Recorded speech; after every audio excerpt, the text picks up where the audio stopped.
What's up, Paul? Nick, this is the fanciest studio experience. I was just going to say, it doesn't get better than this. Someone asked us earlier, hey, tell me about your studio. And I was like, oh, when you were listening to those episodes, we just called it a studio. It was really just a microphone. So yeah, we've come a long way. And I guess the long way is all the way to DC.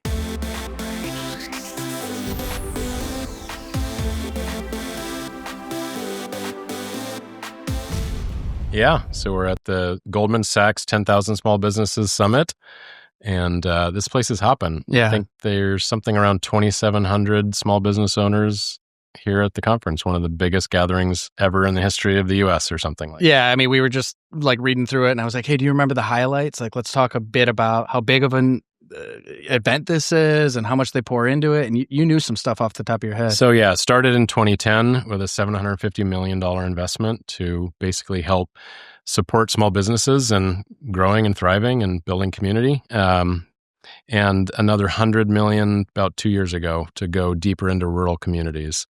But we probably have someone here that might actually be able to tell us even a little bit more. Brandon Dahms with Innovative Manufacturing and Engineering. Yeah, good to have you, man. When Goldman Sachs reached out and gave some names, I'm like, no way. Like, Brandon and I know each other from NTMA. They happen to be a ProShop user, so we've spent plenty of time together. I'm like, the third there's no getting away from me. Well, you know a little bit about rural communities. Your business is in Iowa, right? Yep, we're based out of Des Moines, Iowa, and we have quite a few customers that are even in small town. I mean, there's a lot of manufacturing that takes place in Iowa. Yeah, we're fortunate to be there. Okay, and the name of your business again? Innovative Manufacturing and Engineering. We do a lot of high volume, precision CNC machine parts. Cool. How big is the shop? It's about 10,000 square feet. Cool. And how many employees? 14 employees. We run 7 days a week, about 23 hours a day. Yeah, he should be on, or one of their guys should be on your Lights Out podcast because they do a ton of Lights Out. Yeah, for those that don't know, like we all have our own podcast and then we share this Making Chips thing, and the podcast I focus on is about what you're doing every day. You're running Lights Out. So, and I love how when you describe your business and the size of it and the employees, and you're like, and we run this many hours a day. I think that's amazing. And I think that's the key to being competitive long-term, whether you're in Iowa or Vietnam or Switzerland or anywhere. Yeah. When we're constrained by square footage and also finding good people, we had a necessity to grow. And what was that? That was gain Lights Out Manufacturing when people are gone. So, thankfully I have a great team around me that is smarter than I am. And we've been able to do well at that. Yeah, that's been my strategy as well. Manufacturers, what is your biggest headache? Is it measuring improving profitability, gaining efficiencies with AI and automation, maybe tightening up your cybersecurity, maybe getting your business ready to sell?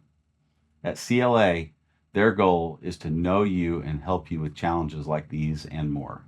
Every day, CLA helps manufacturers tap into millions in revenue and cost savings, like one manufacturer that boosted capacity and revenues by 15 to 20%. Visit CLAconnect.com to hear real success stories and learn how you can grow your top and bottom line. So when we bring in a new guest, I know you guys know each other. I just met you a few minutes ago. We always ask the guest, tell us your origin story. How did you find your way into the metalworking nation? So I was just out of college with no background at all in manufacturing, and I was just getting ready to accept a job offer that was in the field that I wanted to be in, which was sports marketing. For which team again? The Chicago Cubs. Let's go. Let's go. And the week that I was going to accept it, a friend of the family that knew me growing up said, hey, before you take that, find me. I'd like to talk to you about a job offer. And he owned a company, and so I went and met with him. They made gears, sprockets, and pulleys. And like, hey, if you think baseball's cool. Yeah, Gears, sprockets, and pulleys. Whole step up of excitement. And honestly, I knew nothing about it. But I had a great connection with the Cubs. I knew I could go back if I wanted to. And the idea of raising a family in Iowa over the Chicago suburbs at the time was it felt right. Made that decision. And fast forward 20 years. Here I am. Yeah, I love and it. How'd you land at IME? So that, the company that in 2000, out of college when I accepted it, that he became partners with Todd, Okay. who's one of my partners at IME. Yeah. And then that just had evolved. When Vince passed away, the company had evolved into innovative manufacturing and engineering. Oh, so it's the same business. Same Got business. So it's, we're 2 locations and entire turnover of customer base from the more, because we used to be a job shop, and now we're all high volume manufacturing. So that just evolved from multiple locations to where we're at today, and the type of employees we have. So the original founder passing away kind of prompted the name change then?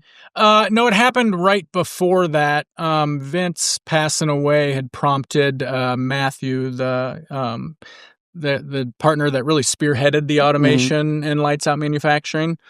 He came in to help to start as just a help with engineering services, because Vince was our main engineer.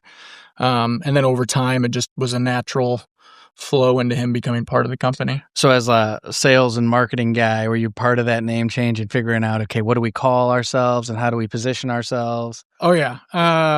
Part of helping with the marketing, and just if anybody asks, I can always have an opinion on something. So when it was time to change the name, ChatGPT, I wish it existed back then. It's so good. It's so good. We may or may not have used it to help structure some of these episodes. No, we brainstormed for quite a few days. And looking back, I wish I would have picked a shorter name because my email is really long. Yeah.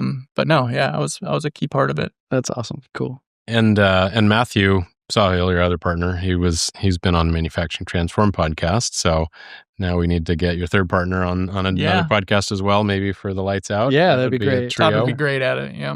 Cool.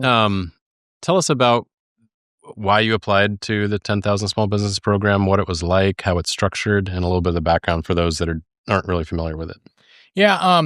So our company has a great relationship with our bank, and our banker of all people knew about the program and presented it to us, saying there's this great opportunity. There's this program called Goldman Sachs 10,000 Small Businesses. I think Brandon would be really good at doing it. So I looked into it, and at the time it just seemed like something else to do in a busy world. But it was absolutely phenomenal. So I agreed to apply, went through the course. It's like an advanced MBA for a business owner, but when you're getting your MBA in business, it's in real world application for your company. And not only are you learning how to run your business more effective, but they also set you up for future success on, if you run into issues, having a growth strategy to be prepared to pivot, how to identify areas that there are points of pivot for your company. And now we're over, they should change, they're not going to change the name, but there's well over 20,000 business owners that have gone through the program. It would be hard for them, speaking of name changes. As it grows, they're like, oh gosh, we got to do it again. Why'd you pick a number? But you get the vast network of all these business owners as well. Yeah. So, as a business owner, it's hard to relate with friends that aren't business owners when you're having conversations. So it puts you also in touch with people that go through your daily issues, have fixed them, or just work together. There's a large percentage of graduates of this program that end up doing business with each other as well. Yeah, I saw that as one of the stats on their website. Like, I can't remember what the percentage was, but it was like crazy. It's like a large they end up, having these interconnected careers all through the shared experience of this program. Yep, absolutely. It's phenomenal. I highly recommend it to anybody that's a business owner. Was the application process like quick? Was pretty comprehensive? Nope. It's one of those things where if I can do it, anybody can do it.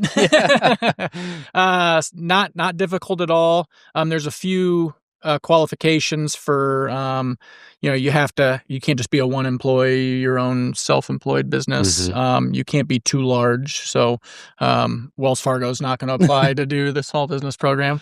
But no, they made it straightforward. There's people on staff that help you every step of the way. Very responsive. Are you guaranteed to get in if you apply? Not guaranteed. Not guaranteed to get in. They want to make sure you're a right fit. There is kind of an application process, but if you have an established business and you'll go through if they can't get you in, then they will work with you on what they need to see to get you in the next. Oh, that's cohort. Cool. So it's not like, you didn't make the team. So and there's a cohort every year. Is that right? or multiple times a year? I think there's been a couple times where there was more than one in a calendar year, and they're regional. Like I was in Iowa, but they're all throughout the United States. And you were saying the curriculum, Paul, was connected Babson to University. Is that right? Yep. And you get all of the curriculum you get while you go through it. So I have it all saved. You go back and reference it. You create documents. I mean, you're in school almost while you're doing this. So you get assignments, growth strategies, pivot plans, better understanding your finances for a manufacturer, increasing your efficiency or identifying where those are. It gets pretty industry specific? It gets industry specific when you have breakouts to network. Got it. I mean, not everyone knows manufacturing. Just like I don't know baking, sure. So I wouldn't help. But yeah, they do a really good job of making it in context with your business. Give us an idea the time commitment it requires. Because I remember just a minute ago you said it was just one other thing we had to do. And, as manufacturers, we're busy all the time. So it's well, is it going to be worth the investment? Or is it could it be a distraction from us getting what we need to get done? Obviously for you, it was an incredible experience. I'm sure you would do it again. But for somebody who's maybe considering this, what percentage of their day-to-day while they're going through the program should they carve out for it? It was, on average, I'd say 5 hours a week. It's totally manageable. Once you get past the second week and you get in the rhythm, you have a coach that is a mentor that helps you through it. You have in-person meetings. And it was roughly over the course of 3 to 3.5 months is what this course was. And after your second week, it just becomes routine. You enjoy doing it because it's actually working on your business. So you're already doing the work anyways. It just makes what you're doing more meaningful and impactful to your business. So it's awesome. You can't really afford not to do it. And once you're in, it costs you nothing. Nothing. Just your time. Yeah. It's amazing. And then you did it a few years ago, but you're at the conference. Yeah, I did it. Now. I was the first in-person cohort back in person post-COVID. Got it. So it was the year after COVID. Then it was the very following year was the last business summit that I went to, which was phenomenal. I'm excited to see how this one stacks up to the last one. Yeah.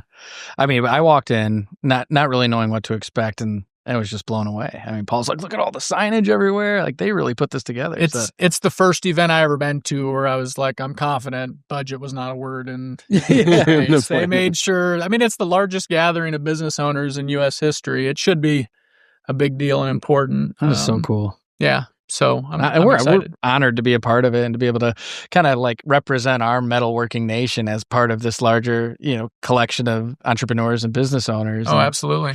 I mean, just outside, we were hearing you try to explain CNC machining to somebody who's like, well, what do you do? We're in manufacturing, machining. Oh, what kinds of machine?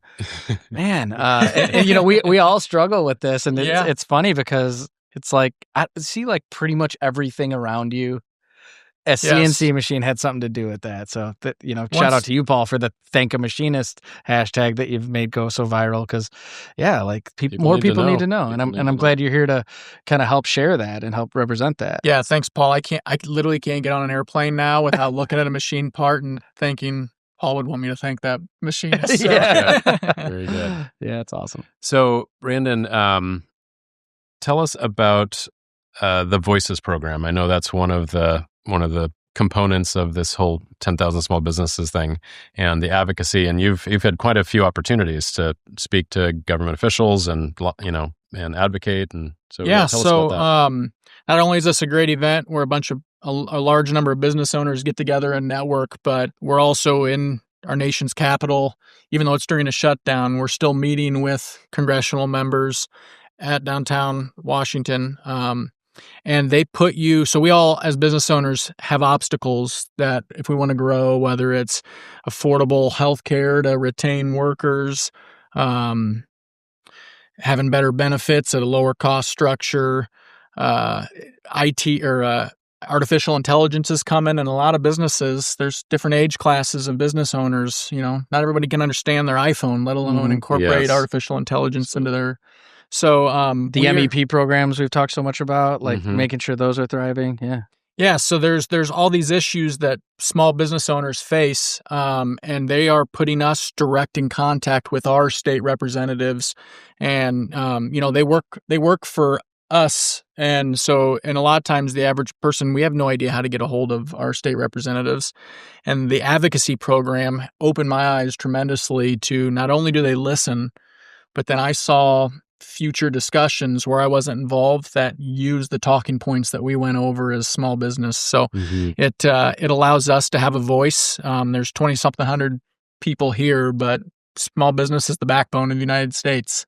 So it allows us to bring a voice to Congress where it matters to help either lower regulations or help navigate certain issues that business owners face. I think that's so awesome, and I love just everything you just described, because I think far too often, the politicians and what's happening in politics feels like this thing that we have no influence over, no control over, and you just have to react to it, respond to it. Like you said, most people have no idea how to get in touch with their elected officials, and you saw that, hey, they were actually listening. I'm hearing some of these same talking points, and it's been awesome. Right after the last summit, the advocacy program reached out and said we have an opportunity to both meet with Chuck Grassley and Senator Joni Ernst, and then they flew us, a few of us business owners, out here to D.C.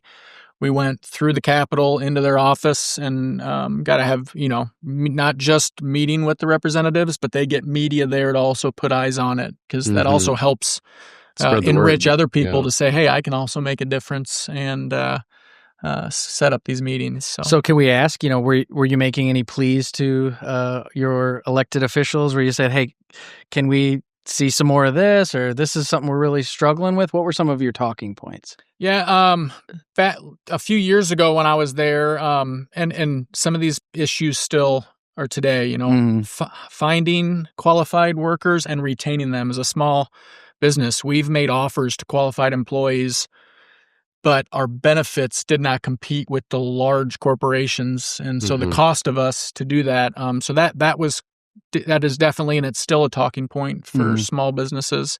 And then right now, 2026 looks pretty enticing for our manufacturing company, but there's so much uncertainty with all the different tariffs and the government shutdown. And so it seems like as soon as companies are getting ready to say, yeah, here's our blanket PO for all this growth, there's more uncertainty. Let's wait and see. Yeah, it really does kind of put everything at a pause. Yeah. And for us, we got to work in advance. So we need to make machine decisions, hiring decisions. And so we're a little bit of a crossroad right now. So we're just trying to let them know we need certainty. Yeah, I think that's pretty much across the board what you hear. And that I was just saying before we turned the cameras on and started recording, like that's the word of the decade, it feels like, is uncertainty. Everything from the uncertainty of COVID, and then, what's going to happen politically, and now tariffs, tax, trade, all of it. You got to get used to the uncertainty. But if we could sort that out a little bit more, I think business would flow a bit better. And you were just telling us just outside, you've got some CapEx decisions. You're kind of like, well, it could go this way and it could go that way. And I think that's a lot of folks right now. And I mean, ideally, we'd like to make both those decisions, but, due to the certain circumstances, we'll stagger it. We'll be at Capitol Hill tomorrow meeting with our congressional members, and we'll have, it's you as a business owner can have your moment to bring up the talking points, but I think we're all pretty consistent on all having the same issues that we're facing. So I'm pretty excited about it. Yeah, that's awesome. So I'd love to switch gears and talk about how you've applied some of the things you learned inside the business, whether it's better planning or building systems or team or culture, HR, things of that nature. Yeah. So there's been quite a few, especially at breakout networking events when we're talking with other business owners, and you bring up, hey, I've had this issue at our company. How have you navigated past that? And it seems like there's always been a business owner that's like, oh, that was our thing that we tackled this past year. And it has nothing, it doesn't matter that they're not in our industry. And so us really focusing it on our core values and finding the message. We had some great ideas from another business owner that was in my cohort through Goldman Sachs on how they how they message it, how often do they talk about it, how do they reiterate it, incorporate it in everything they do. And that paired with meeting some other people that we've been able to network with, that's helped us retain a lot of our employees. And then during the hiring process, make sure that we get the right employees in the door. And then also, as we've grown, there's been a lot of risk for kind of stalling, and there's opportunities. And in the past, you would take those in the moment and not quite sure which direction you're ready to go. And the whole point of the end result of the program was a big marketing growth plan that included a pivot. And so that actually ended up becoming real practice. When we got to a certain stall point, it made absolute sense for us to pivot in a certain direction, and we were ready for it, which I absolutely would not have been had I not gone through the program. That's awesome. That's awesome. Yeah. Paul, tell me about your trip to Italy. I went there with the NTMA, and we got to tour SMW Autoblok, 2 different facilities. Absolutely blew me away. World-class, enormous places. I can't even count how many machines there were, but so much automation. One of the most incredible takeaways for me was the breadth of what they made. I did not know they made so many workholding products and automation products. And I loved watching a big chuck machine a little chuck. So they were machining chucks in huge lathes. I thought that was super fun. Yeah, you introduced them to me after you came back, and they've been to my shop. And the ideas they have to like breathe new life into some of my machines and the tools and the jobs that we're running was just shocking. And then one of the coolest things is we're bringing this new automated pallet delivery system, the Hennig workflow, to market. And guess what the interface is? It's SMW 0-point locators. It's really sweet. We're getting ready to get some of those. So how do people find SMW Autoblok to look through that massive catalog of products? It's SMW Autoblok, BLOK.com. Yeah, get rid of that C. SMW Autoblok, BLOK.com. Can you give us some context around what that pivot was? Like where were you stalled, and then was it to a different industry or?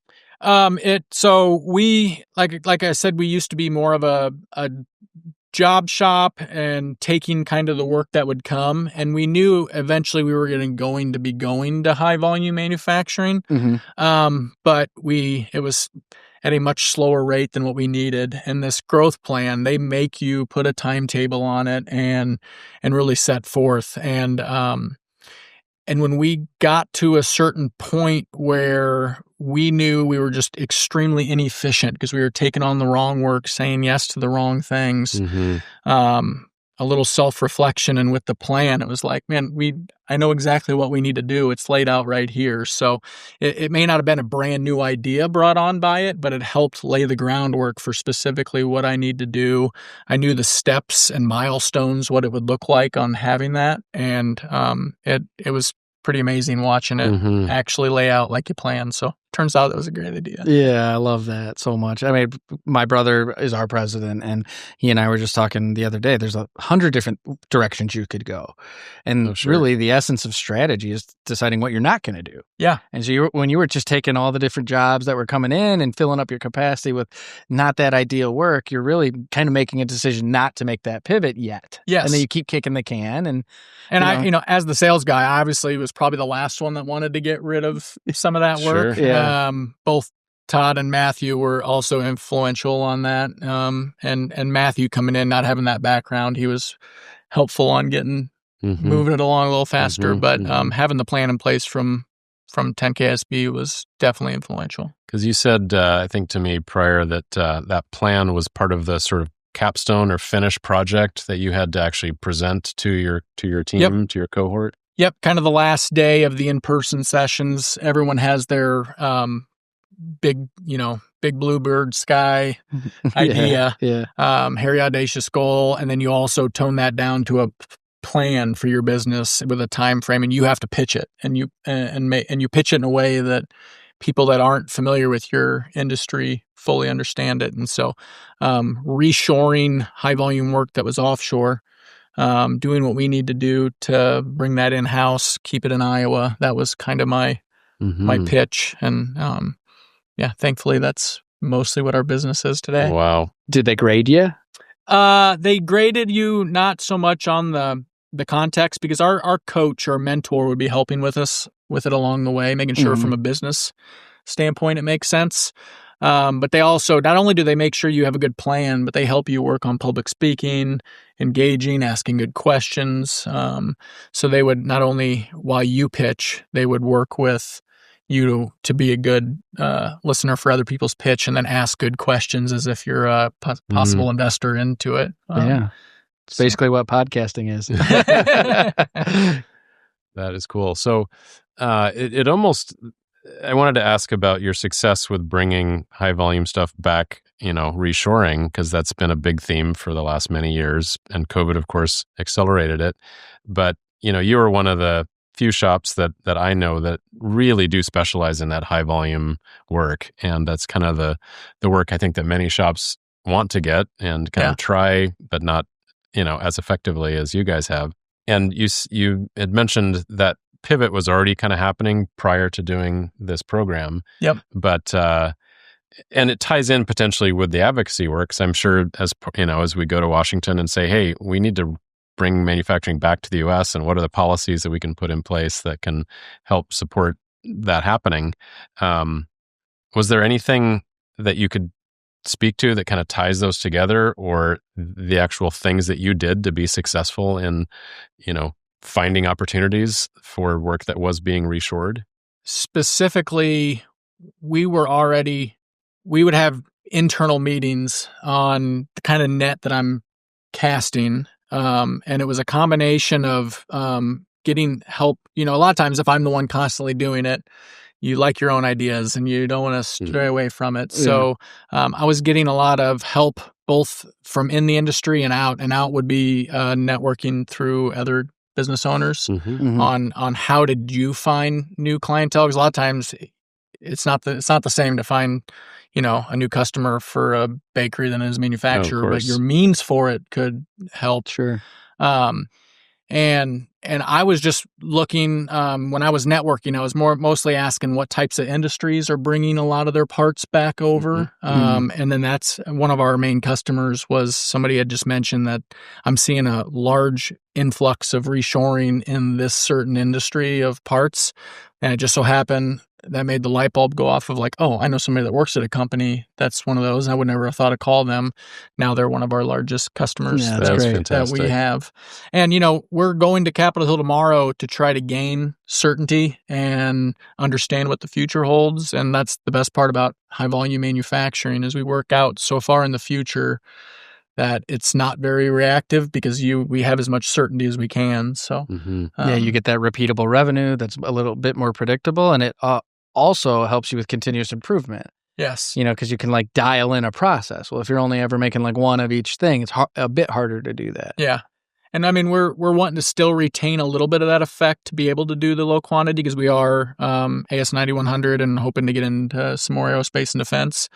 But our customer base has grown so rapidly that our capacity for machines is Yeah, I know we can empathize with each other because as the sales and marketing guys, we got to go bring the work in. Yeah. And then, I mentioned my brother's our president, so he'll be like, here's a cup. Okay, and we got to put the best stuff in the cup first. And I'm like, I got you, dude, but they want to give us a huge order. Yeah. And he's like, yeah. And we just had to have a tough conversation with one of the biggest customers in the world for what we do and just say, hey, right now, like that's just not in the cards for us. Like we don't want to build this expansion on our facility to hit your target price, and it's just not for us. And so that's the hard part is like that tension. There is conversation. I mean, there are times where it's a case of it's right for us, just not right now. Yeah, exactly. So and that's what we said. Even when we, some of the work we have was right for us, but not then. And it was ready for the IME today. So when those opportunities would come to us, and I knew we weren't set up for high volume automated manufacturing, but I knew people that were, I wouldn't just no quote the part. I would put a direct connection with them and who I knew could supply them. And I kept that relationship going. And I've been able to, and I also had the relationship with the company that I would send the work to. And it was always a open conversation that at any point in time, if we were ready, they were willing to take it. So I know all the companies involved were very appreciative of that process. That's cool, man. That's and great. there's a lot of that we do back and forth. I love that. So because you mentioned recruitment, retaining core values, and I know that's one of the biggest challenges every manufacturer is facing right now, could you dig a little deeper into what you learned from that other business that helped you then apply it to IME? Yeah. So when we were interviewing, we would hire based off their qualifications. Okay. And not how they matched our core values as a company.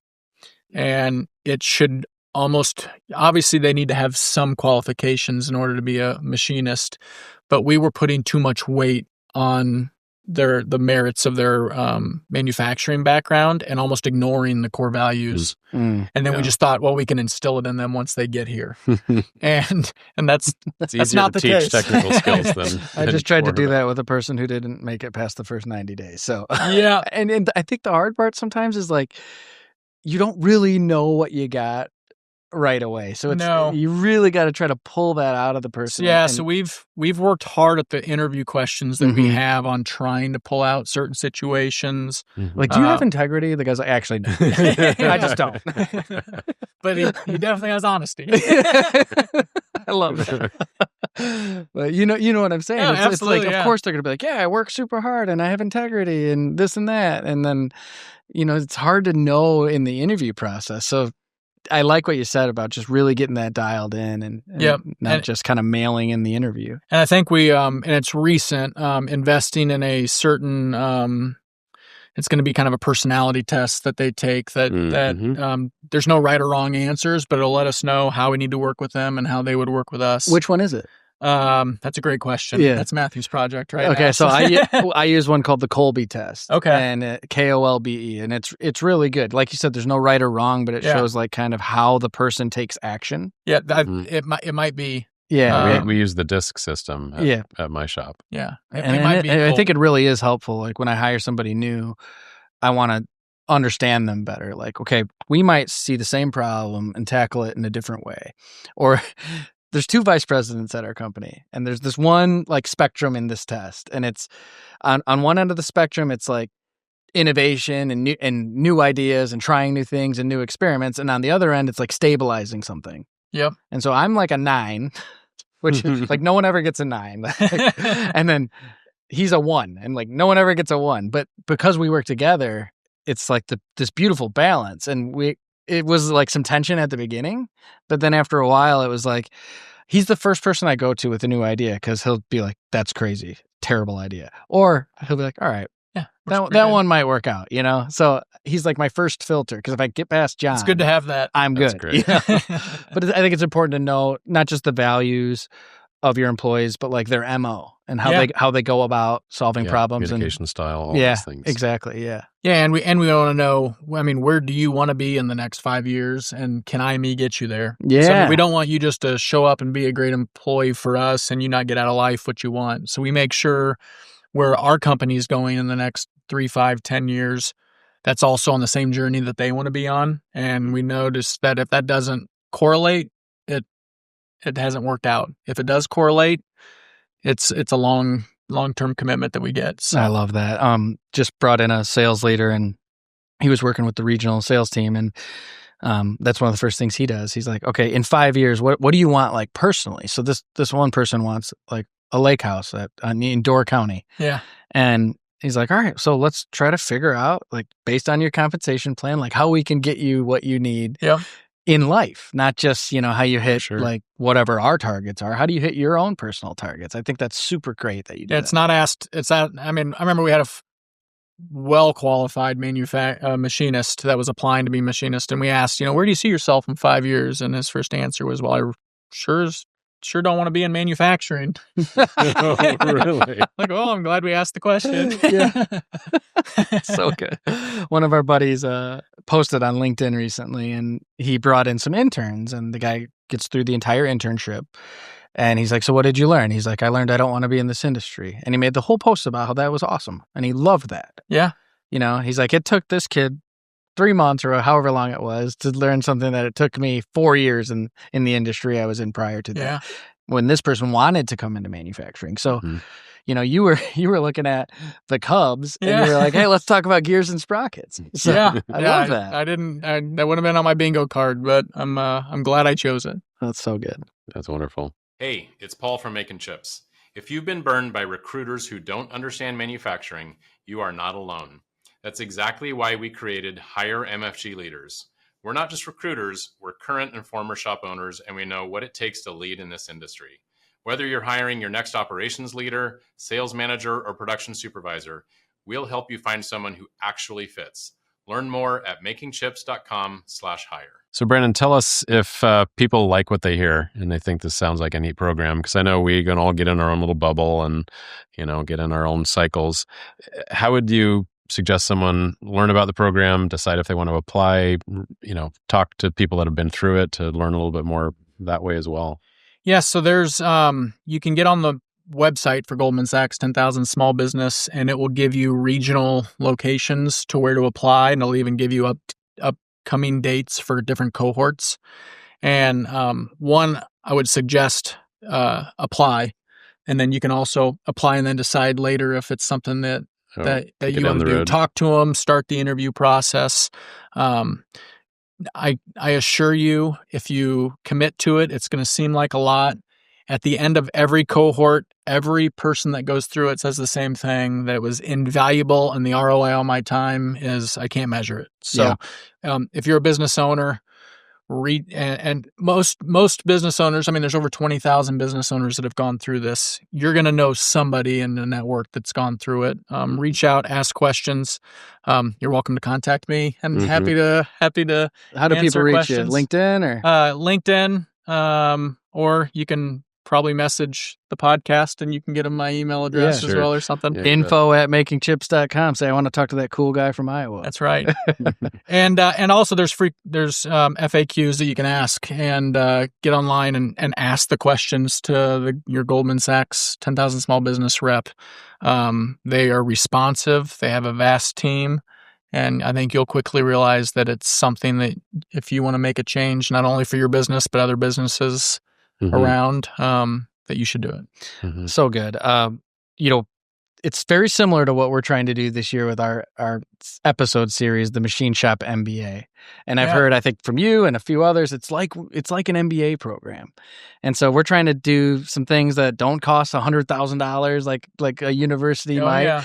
And just put together like a really good education for how to run a machine shop. And I love that there's a network of different kind of education providers. I guess I never really thought of us as that, but that's kind of what we are, and like tap into all of it and build a network of other business owners. Like you said earlier, there might be that shop in a completely different industry that solved that problem. Maybe it's the problem of, how do your benefits compete with the massive company down the street or whatever. You don't have to be in the same industry to have a network of valuable business leaders. And that's what we're trying to do it with the Machine Shop MBA. It's not like Paul and I and Mike are the expert in everything. We're just trying to bring someone who is and say, okay, let's cover this topic for 45 minutes. And I just really appreciate learning about other avenues to learn how to run a business. It helps you take your industry blinders off. Yes. And be open to, never thought to talk to them about this issue, but it's the exact same issue. Doesn't matter what the end product is. And there's this vast network to tap into. So that's so good. Yeah, didn't you say that one of the things you learned, maybe it was the culture one, was from a coffee shop or it wasn't even a manufacturing business? No, actually a lot of the stuff I've learned is not in manufacturing. It's just people that have successful businesses that have no problem admitting that, hey, we struggled through this, we learned, this is how we got over it, and this is what we're doing. And it absolutely applies to our business. And I would say it's maybe even better to get outside of your industry, so you're not in the echo chamber where everybody thinks similarly. Absolutely. It helps you also realize you're not the only one that has those problems. You think everyone else but you has it figured out. Exactly. I feel that way all the time. I was re-listening to one of my own shows with Kelly Dennison on Machine Shop Mastery, and one of his mentors is a guy that owns a really successful body shop. right? And he's learned so much from him, and he's also been a part of other peer groups in his area, and I do think that's a takeaway and a call to action to the audience is because I've heard the same. Kyra Tillman did the same program, and anyone that has gotten involved, we know each other from NTMA as well. Yeah, right. There's so much universality to talk with other people, and really can help open your eyes to new ideas, new concepts. It's almost this idea that networking is like this optional thing you can do when you're done running your business, instead of like a core part of how you run your business. Yeah, that's a great way to put it. And networking isn't like going to a mixer and seeing how many people you can like get leads from. It's just get advice from and stuff like that too. So there's definitely more than just leads to take away from networking. And I think it's easy to get lost in hiding in your business bubble and not branch out. And this, it's well worth coming to events like this and branching out of your bubble. Yeah, we always say, when you're inside the bottle, you can't read the label. And another thing we always say, if you're not making chips, you're not making money. Bam.